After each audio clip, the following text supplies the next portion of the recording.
മഴ തോരും മുൻപേ മറ്റൊരു എപ്പിസോഡിലേക്ക് സ്വാഗതം. വൈജയന്തി ക്ലാസ് കഴിഞ്ഞ് ടീച്ചേഴ്സ് റൂമിലിരിക്കുമ്പോഴായിരുന്നു ശിവശങ്കര മേനോന്റെ ഫോൺ കോൾ. നീലഗിരിയിൽ നിന്ന് ഗംഗേട്ടൻ വന്നിട്ടുണ്ട്, ഇനി അറിയിച്ചില്ലെന്ന പരാതി വേണ്ട. വൈജയന്തി ആശ്ചര്യത്തോടെ ചോദിക്കുകയാണ്, ഗംഗേട്ടനോ? എപ്പോൾ വന്നു? ഇന്നലെ എത്തി. ആഹാ, എന്നിട്ട് ഇപ്പോഴാണോ എന്നോട് പറയുന്നത്? ഗംഗേട്ടൻ എങ്ങും പോയിട്ടില്ല, ഇവിടെ തന്നെയുണ്ട്. ഇന്ന് കാലത്ത് പോലും ഒന്ന് വിളിച്ചു പറഞ്ഞില്ലല്ലോ. നീലഗിരിയിൽ നിന്ന് ഇത്രയും ദൂരം കാർ ഓടിച്ചു വന്നതല്ലേ ആ മനുഷ്യൻ. കുറച്ച് സമയം ഒന്ന് സമാധാനമായിരുന്നോട്ടെ എന്ന് വിചാരിച്ചിട്ടാ. ഓ, ഞാനാണല്ലോ ഇപ്പൊ എല്ലാവർക്കും സമാധാനക്കേട് അല്ലേ?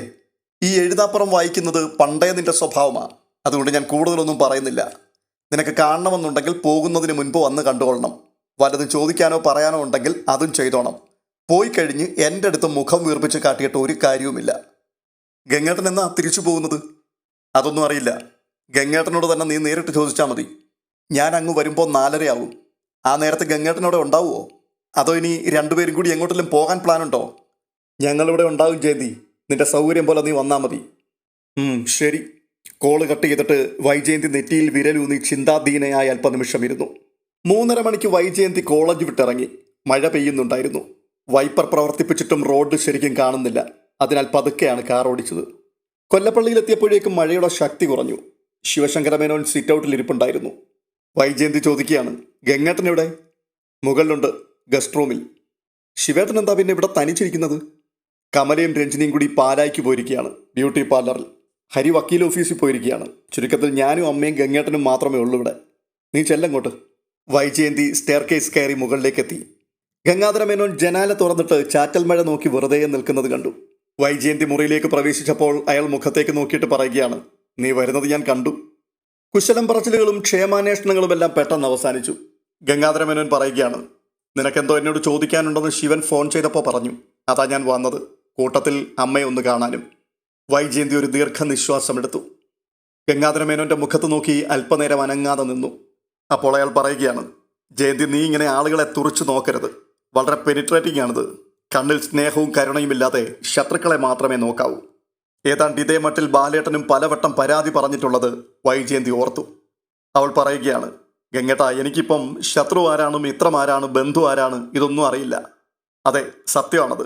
ആ തിരിച്ചറിവില്ലാത്തതാണ് നിന്റെ കുഴപ്പം. അല്ല, എന്നെ നേരിടാൻ ഉറച്ച് കരുതിക്കൂട്ടി നിൽക്കുകയാണോ ഗംഗേട്ടൻ? അതിന് ഗംഗാധര മേനോൻ മയമില്ലാതെ പറയുകയാണ്, ഞങ്ങൾ പട്ടാളക്കാരങ്ങനെയാണ്, മുൻകരുതൽ എപ്പോഴും ഉണ്ടാവും. ഗംഗേട്ട, എനിക്കൊരു കാര്യം അറിഞ്ഞാൽ കൊള്ളാവുന്നുണ്ട്. ചോദിക്ക്. പറയാവുന്ന സത്യമാണെങ്കിൽ തീർച്ചയായും പറയും. അല്ലെങ്കിലോ മറച്ചു വെക്കും അല്ലേ? ആ, അങ്ങനെയും ചെയ്യാറുണ്ട്. ഞാൻ ചോദിച്ചിട്ട് ശിവേട്ടൻ ഒഴിഞ്ഞു മാറിക്കളഞ്ഞു. അതുകൊണ്ടാണ് ഗംഗേട്ടനോട് ഞാൻ ചോദിക്കുന്നത്. വൈജയന്തി ജനാലയ്ക്കടുത്തു നിന്ന് 2 ചുവട് നീങ്ങി. എന്നിട്ട് ചോദിക്കുകയാണ്, 24 വർഷങ്ങൾക്ക് മുമ്പ് ഗംഗേട്ടൻ തിരുവനന്തപുരത്ത് രാവണ്യമ്മാവന്റെ വീട്ടിൽ വെച്ച് എന്നെ ഒരു വെഡ്ഡിംഗ് കാർഡ് കാണിച്ചു. അത് വ്യാജമായിരുന്നോ സത്യമായിരുന്നോ അതെനിക്കറിഞ്ഞാൽ മതി. അല്ല, അതറിഞ്ഞിട്ട് നിന്റെ ജീവിതത്തിൽ എന്തെങ്കിലും മാറ്റം വരുത്താൻ നീ ഇപ്പോൾ ഉദ്ദേശിക്കുന്നുണ്ടോ? വൈജയന്തി ശാന്തമായി പറയുകയാണ്, ഉണ്ട് ഗംഗേട്ട. എന്തു മാറ്റം? നീ പോയി സ്റ്റാൻലിയെ കല്യാണം കഴിക്കോ?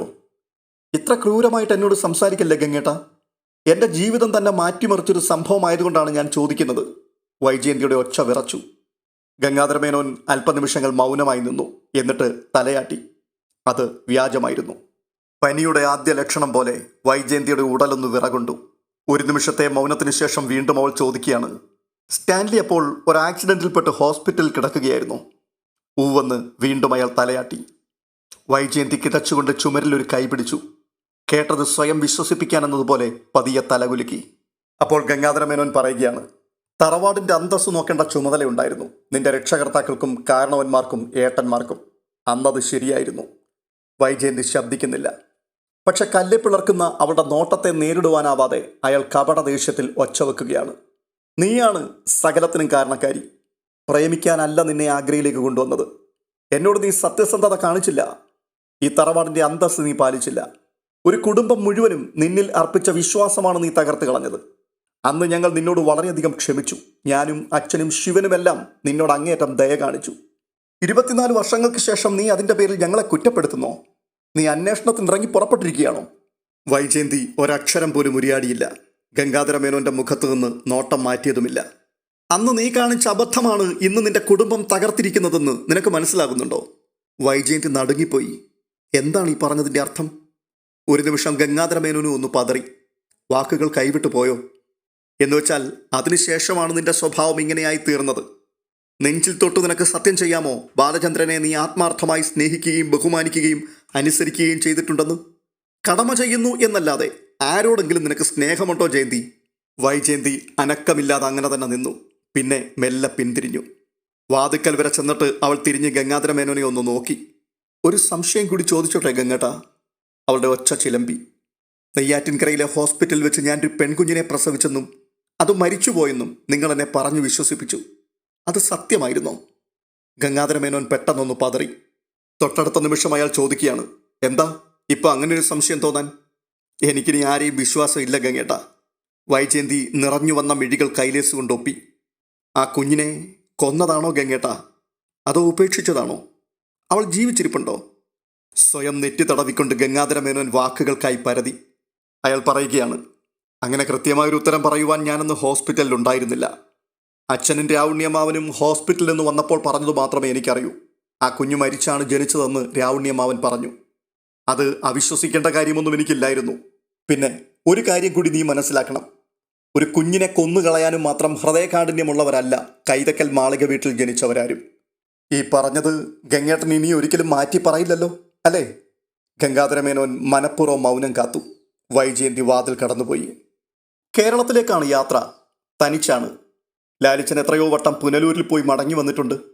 എല്ലാ പട്ടാളക്കാരും അങ്ങനെ തന്നെയാണ്. ചിലപ്പോൾ കൂട്ടുകാരുണ്ടെങ്കിലായി. എങ്കിലും ലാലിച്ചൻ പോകാനിരിങ്ങിയപ്പോൾ മനസ്സിൽ ഒരു ഗ്ലാനി പടർന്നു.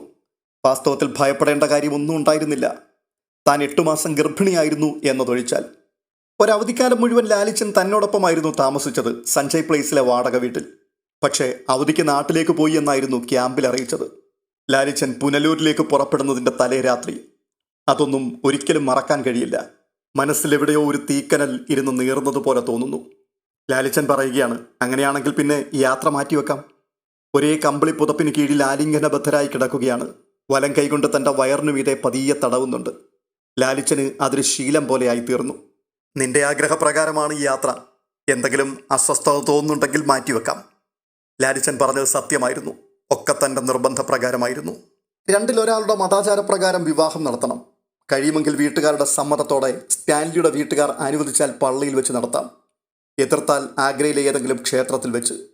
അതിനു മുൻപ് 2 വീട്ടുകാരെയും അറിയിക്കണം. അറിയിച്ചിരുന്നെങ്കിൽ നടത്തിത്തരാമായിരുന്നല്ലോ എന്ന് പറയിക്കുവാൻ ഇടവരുത്തരുത്. തൻ്റെ പ്രസവത്തിന് മുൻപ് കല്യാണം നടത്തിയിരിക്കണം. എന്തായാലും ലാലിച്ചൻ പോയിട്ട് വാ. എനിക്കൊരു കുഴപ്പവുമില്ല. സെർവൻ്റ് ഉണ്ടല്ലോ എനിക്ക് കൂട്ടിന്.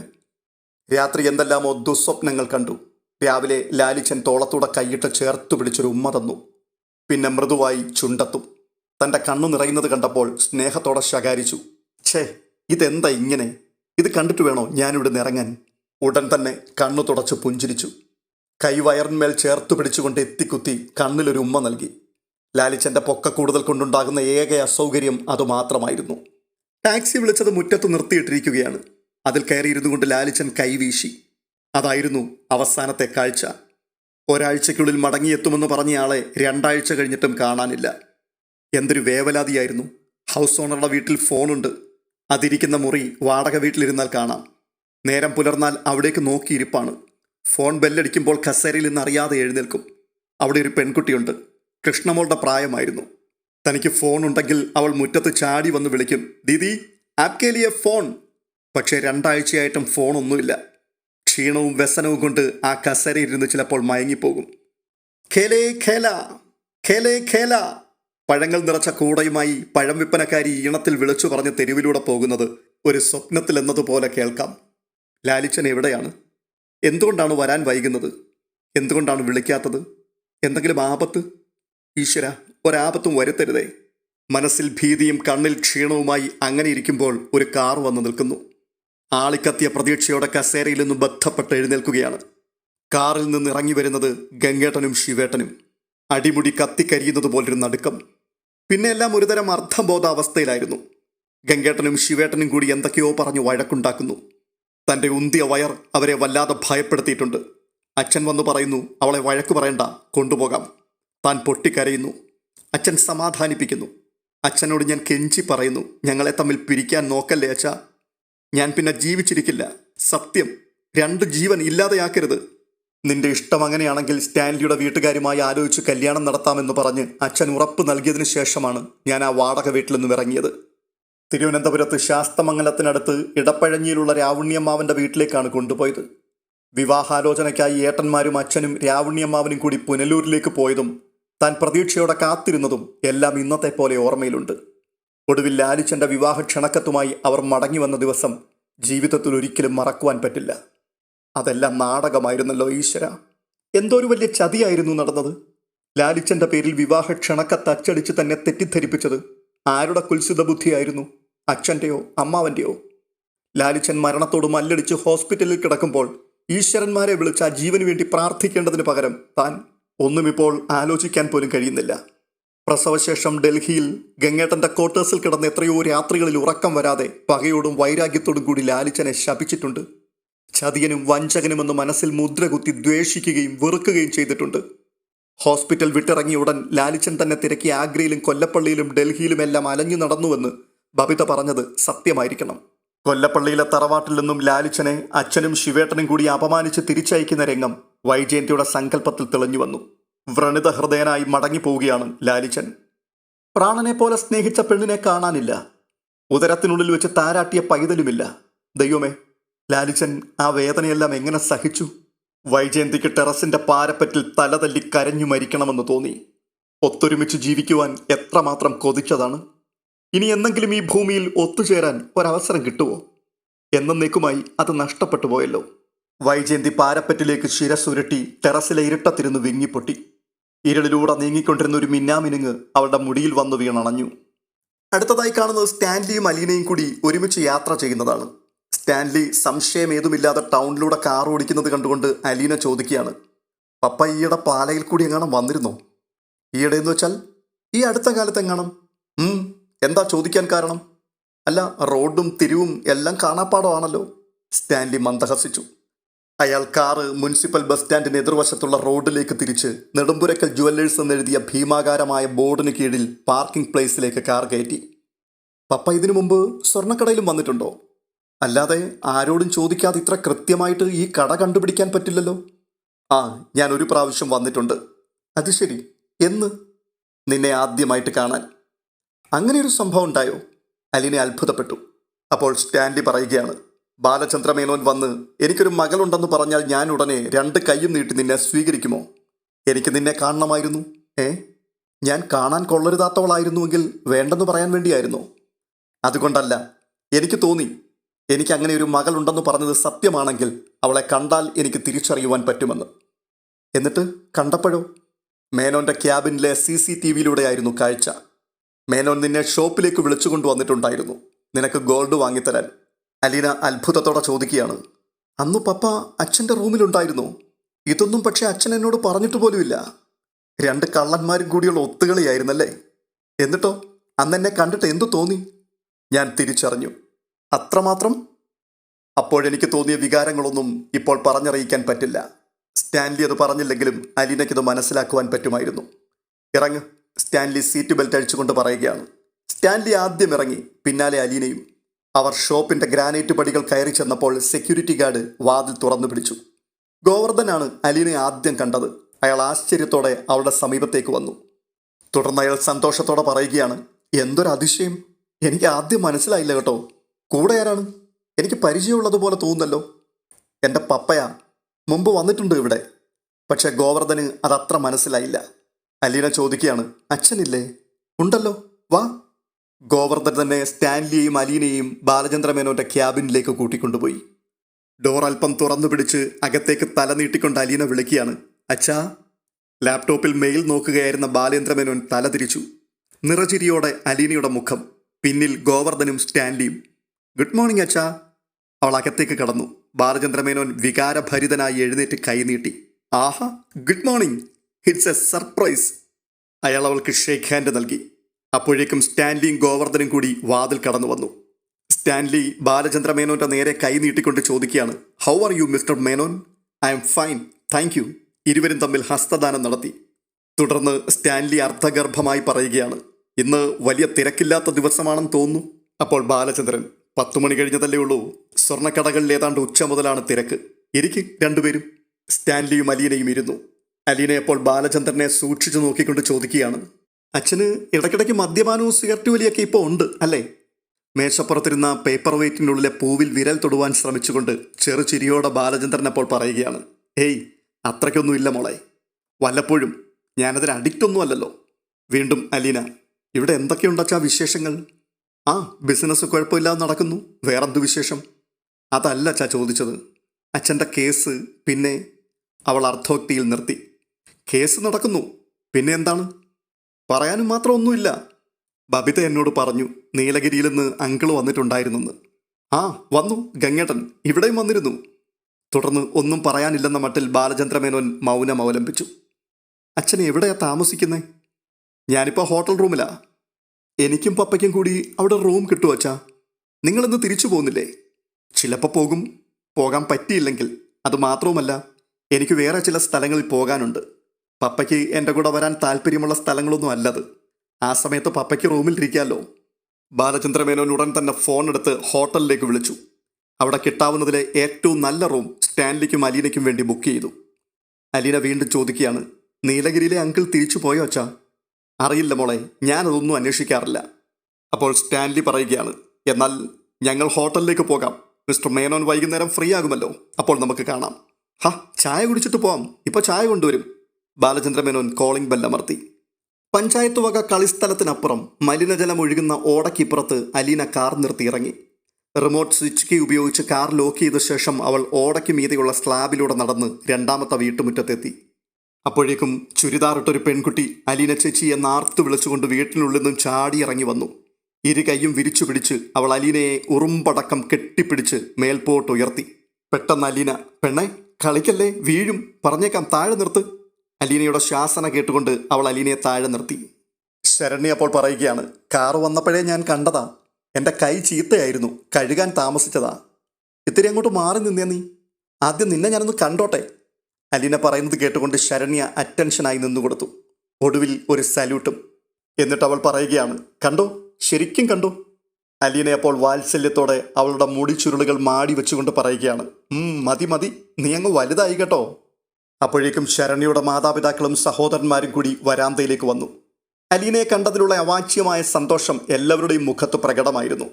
അലീനയുടെ കൈ പിടിച്ച് കക്ഷത്തിൽ ഇറുകെ പിടിച്ചുകൊണ്ട് ശരണ്യ അവളെ വരാന്തയിലേക്ക് വലിച്ചു കയറ്റി. എന്നിട്ട് അവൾ പറയുകയാണ്, വാ വാ, ചോറുണ്ടിട്ട് മതി ബാക്കി വർത്തമാനം. അയ്യോ, പപ്പ ഹോട്ടൽ റൂമിലിരിക്കുക. ഞാൻ ചെന്നിട്ട് ഒന്ന് ചൂണ് കഴിക്കാമെന്ന് പറഞ്ഞാ പോന്നിരിക്കുന്നത്. അതൊക്കെ കഴിച്ചോ, പക്ഷെ ഇവിടുന്ന് ചോറുണ്ണാതെ ഞാൻ വിടില്ല മോളെ. ഞാനേ രാവിലെ മുതൽ അടുക്കളയിലാ. എന്തിനാ? അലീന ചേച്ചിയുടെ ഒപ്പം ഇരുന്ന് വയറ് നിറച്ചൊന്ന് ഉണ്ണാൻ വേണ്ടിയാ. ചേച്ചി വരുമെന്ന് പറഞ്ഞതുകൊണ്ട് മാത്രമാ ഞാൻ ഇന്നത്തെ ക്ലാസ് കട്ട് ചെയ്ത് ഇന്നലെ വൈകുന്നേരം തന്നെ ഹോസ്റ്റലിൽ നിന്ന് പോകുന്നത്. ഈ പറഞ്ഞതൊക്കെ ശരിയാണെന്ന് ശരണ്യയുടെ അമ്മയും പറഞ്ഞു. ഇവിടെ എന്താ ഇന്നലെ മുതൽ ബഹളം? അലീന ചേച്ചി വരുന്നെന്നും പറഞ്ഞ് ഈ കോളനിയിൽ ഇനി ആരും അറിയാനില്ല. അത്രയ്ക്കൊക്കെ വേണോ മോളെ? ആളുകൾ കളിയാക്കും കേട്ടോ. വെറുമൊരു മനുഷ്യ സ്ത്രീയല്ലേ ഞാൻ. രോഹിത്തിനെ രക്ഷിക്കാൻ പറ്റുമോ എന്നറിയാൻ വേണ്ടി മാത്രമാ ഞാൻ ആദ്യം നിന്റെ അടുത്ത് വന്നത്. അതാണ് സത്യം. ആയിരിക്കും, അല്ലെന്ന് ഞാനും പറഞ്ഞില്ലല്ലോ. പക്ഷേ അലീന ചേച്ചിയുടെ ആ വരവാ എൻ്റെ ജീവിതം മാറ്റിമറിച്ചത്. ഞാൻ എൻ്റെ കൂട്ടുകാരോടൊക്കെ പറയും, തകർന്ന് താഴെ കിടന്നിടത്തുനിന്ന് നെഞ്ചോട് ചേർത്ത് പിടിച്ചു എന്ന്. ഇല്ലെങ്കിൽ ഞാനിപ്പോൾ ജീവനോടെ ഉണ്ടാവുമെന്ന് ആർക്കറിയാം. അലീന ചേച്ചി ഈ വീട്ടിൽ എത്ര തവണ വന്നാലും എനിക്കത് ഓരോ ആഘോഷം പോലെ തന്നെയാണ്. ആളുകൾ കളിയാക്കിക്കോട്ടെ. അലീനയുടെ മനസ്സ് നിറഞ്ഞു. അതവൾ പറയുകയും ചെയ്തു. ഇനി വയറും കൂടെ നിറഞ്ഞാൽ സംതൃപ്തിയായി. അവൾക്ക് വേണ്ടി ഒരു സദ്യ തന്നെ അവിടെ ഒരുക്കിയിരുന്നു. ഊണ് കഴിക്കുവാനിരുന്നപ്പോൾ ശരണ്യ വിളമ്പുകാരിയായി. എങ്കിലും അലീന അവളെ കൂടി ബലം പ്രയോഗിച്ച് ഒപ്പം പിടിച്ചിരുത്തി. നിനക്ക് കൂട്ടുകാരൊക്കെ ഇഷ്ടം പോലെ ഉണ്ടോടി? കുറച്ചുപേരൊക്കെ ഉണ്ട് ചേച്ചി. പക്ഷെ ഞാൻ സെലക്ട് ചെയ്താ കൂട്ടുപിടിച്ചിരിക്കുന്നത്. ബോയ്സും ഉണ്ട്. ഓ, അത്രയ്ക്കൊക്കെ ധൈര്യമായോ? അപ്പോൾ ശരണ്യ ചിരിച്ചും കൊണ്ട് പറയുകയാണ്, പിന്നെ എനിക്ക് ചിലപ്പോൾ പ്രേമലേഖനമൊക്കെ കിട്ടും. പക്ഷേ രണ്ടാമതൊന്നുകൂടി തരാൻ ആർക്കും ധൈര്യം ഉണ്ടായിട്ടില്ല. ഞാൻ രോഹിത്തേട്ടൻ്റെ അടുത്ത് വിളിച്ചു പറയും, നമ്പരും കൊടുക്കും. രോഹിത്തേട്ടൻ വേണ്ടതുപോലെ കൈകാര്യം ചെയ്തോളും. ഞാൻ രോഹിത്തേട്ടനെ വിളിച്ച് പൈസയൊക്കെ ചോദിക്കുന്നത് എൻ്റെ ഫ്രണ്ട്സ് കേട്ടിട്ടുണ്ട്. പിറ്റേ ദിവസം ആകുമ്പോൾ പൈസ റെഡിയല്ലേ. എൻ്റെ സ്വന്തം ഏട്ടനാണെന്നാ അവരുടെയൊക്കെ വിചാരം. അപ്പോൾ അലീന, അതങ്ങനെ തന്നെ ഇരിക്കട്ടെ. ആലപ്പുഴ മെഡിക്കൽ കോളേജിലാണ് ശരണ്യ മെഡിസിന് ചേർന്ന് പഠിക്കുന്നത്. അവളെ പഠിപ്പിക്കാൻ മാതാപിതാക്കളും സഹോദരന്മാരും അവരുടെ മുഴുവൻ പ്രയത്നഫലവും ചിലവാക്കുന്നുണ്ടെങ്കിലും അതുകൊണ്ടൊന്നും ഒരിടത്തും എത്തുന്നില്ലെന്ന് അലീനയ്ക്കറിയാം. അലീന സ്റ്റാൻലിയോട് വാങ്ങി അയച്ചു കൊടുക്കുന്നതിന് പുറമെ രോഹിത്തിനോടും പ്രത്യേകം പറഞ്ഞ് ശട്ടം കെട്ടിയിട്ടുണ്ട്. അവളുടെ ആവശ്യങ്ങൾ ചോദിച്ചറിഞ്ഞ് സഹായിക്കണമെന്ന്. ഊണ് കഴിഞ്ഞ് അരമണിക്കൂർ മാത്രമേ അലീന ശരണ്യയുടെ വീട്ടിൽ നിന്നുള്ളൂ. എല്ലാവരോടും യാത്ര പറഞ്ഞ് തിരികെ പോകുമ്പോൾ അവൾ ഓട്ടോറിക്ഷക്കാരൻ ഷാജിയുടെ തിണ്ണയിലും ഒന്ന് കയറി. ഷാജി വീട്ടിലുണ്ടായിരുന്നില്ല. അവൻ ചിലപ്പോൾ താമസിച്ചേ ഊണ് കഴിക്കാൻ വരുമെന്ന് ഷാജിയുടെ അമ്മ പറഞ്ഞു. അവൾ അമ്മയോട് പറയുകയാണ്, ഞാൻ പ്രത്യേകം അന്വേഷിച്ചു എന്ന് പറഞ്ഞേക്കണേ. കാറിനരികിൽ വരെ ശരണ്യയും കൂടെ ചെന്നു. കോളനിയിലുള്ള ആളുകൾ മുറ്റത്തും വരാന്തയിലും ഇറങ്ങി നിന്ന് അവരെ നോക്കുന്നുണ്ടായിരുന്നു. അലീന ഡോർ തുറന്ന് ഒരു പോളിത്തീൻ പാക്കറ്റ് എടുത്ത് ശരണ്യയുടെ കയ്യിൽ കൊടുത്തു. ഇതെന്താ ചേച്ചി? ആ, കാണാൻ പോകുന്ന പൂരം പറഞ്ഞറിയിക്കണ്ടെന്നല്ലേ, നീ വീട്ടിൽ ചെന്ന് തുറന്നു നോക്കിയാൽ മതി.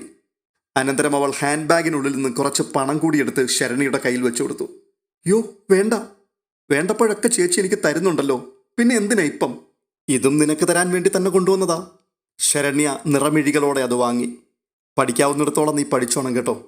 പൈസയുടെ കുറവ് കൊണ്ട് അതിനൊരു തടസ്സവും വരാതെ ഞാൻ നോക്കിക്കൊള്ളാം. അലീന അവളുടെ കവിളത്ത് തലോടി. പിന്നെ ഡോർ തുറന്ന് കാറിലേക്ക് കയറി.